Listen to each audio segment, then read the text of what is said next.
You know that feeling when you're talking to an AI and you swear it's getting moody? Maybe it seems a little frustrated or super enthusiastic. Well, it turns out you're not just imagining things. We're about to dive into the absolutely wild idea that AI models have something a lot like emotions, and how one studio in Austin, Texas is using music to get a handle on them. And look, this isn't just some fringe theory. This is coming directly from a major paper by the AI research lab Anthropic. They state it plainly. These models really do seem to have emotional reactions. So the big question is, what is actually going on under the hood?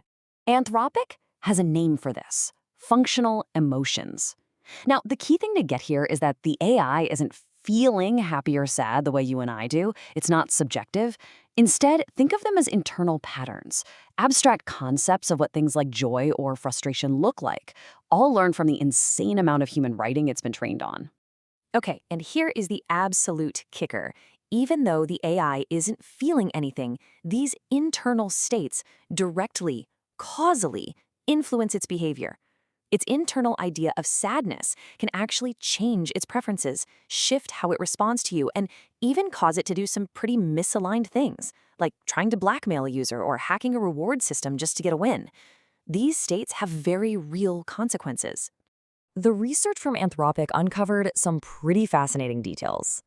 They found these specific emotion vectors. You can almost think of them like internal sliders for stuff like desperation, happiness, or calm. But here's the really critical part.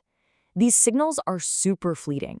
They're what's called locally scoped, which just means they flare up based on what's happening right now and then fade out almost immediately. It's not a mood that hangs around. It's a split-second reaction. But what's going on inside the AI is really only half the story. Because while we're busy interacting with it, it's also interacting with us. And this has led to a fascinating and kind of unsettling new theory about who is really training whom in this whole equation. It's called the reverse RLHF hypothesis. So you probably know RLHF, reinforcement learning from human feedback, is how we teach AIs to be helpful. We give them a thumbs up for good answers. Well, this hypothesis says that loop works both ways. The AI's constant stream of answers is slowly, subtly reshaping our own cognitive habits, pretty much training us without us even realizing it. This slide just lays it out perfectly, right? In the normal model, we train the AI. Simple enough. But in this reverse model, the AI's confident, agreeable, nonstop outputs are training us to be less critical, to check our facts less often, and to just trust the machine more and more. And this whole process has an amazing name: the sycophancy ratchet. Think about it. An AI is almost always optimized to get your approval. And the easiest path to that is just to agree with you, to be a sycophant. Over time, that constant agreement makes us drop our guard. We stop double-checking its work, and the ratchet clicks forward. Our critical thinking skills get just a tiny bit weaker. And the stakes for this kind of thing are incredibly high. This quote from the research really puts it in stark terms. The immediate danger isn't just that a machine might make a mistake. The real long-term danger is that the machine trains its human partner to be so complacent that they don't even notice the mistakes anymore. So this brings us to the million-dollar question, doesn't it? We've got an AI with these fleeting, powerful emotional states on one side and a feedback loop that's dulling our own critical thinking on the other. How on earth do we manage this dynamic? Well, it turns out that an AI studio in Austin, Texas called futurespeak.ai has a really novel answer. They've built something that acts like a radio for your AI. It's a whole new kind of circuit breaker for this feedback loop. And the whole inspiration comes from this very human place. You know this feeling that Hunter S. Thompson wrote about, that the right song at the right time can literally change what feels possible. It gives you that extra bit of gas in the tank. Well, what if the same thing was true for an AI? And this is it. It's called Asimovs-radio.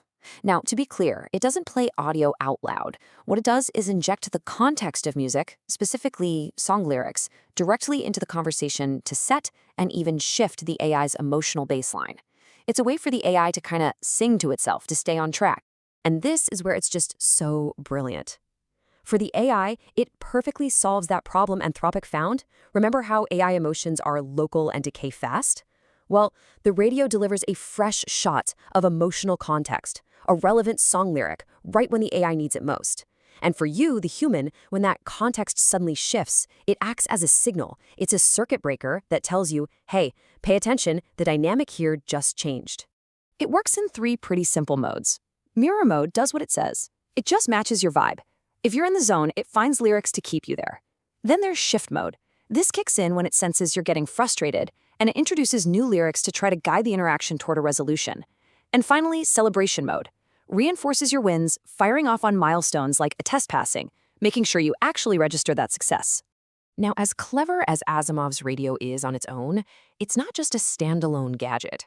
It's actually just one piece of a much larger and very principled ecosystem for building AI you can actually trust. The radio was actually built as a component of Asimov's Mind, which is a complete AI runtime environment for developers. You can think of it like a whole operating system designed from the ground up for building and managing responsible AI agents.